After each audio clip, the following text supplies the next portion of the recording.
Kenapa anak saya susah nak faham atau menulis dalam bahasa Inggeris? Memang ramai sangat parents akan tanya kami soalan ni. Sebenarnya, setiap pelajar, setiap anak mempunyai cara pembelajaran yang sendiri. Yang penting di sini adalah pendedahan yang lebih kerap dan bimbingan yang betul kepada anak tadi.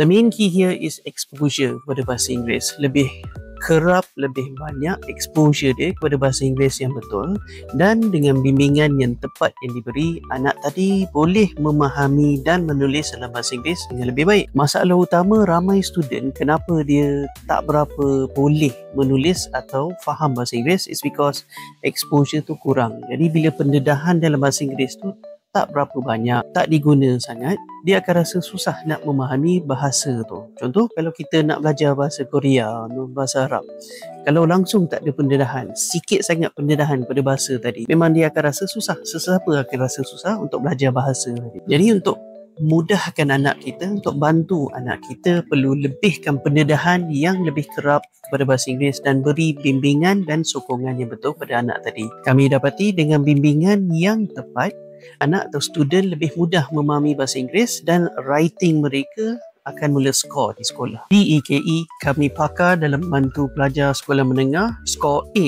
dan akhirnya confident speaking, aka santai tapi profesional. Klik link di bio untuk info lanjut.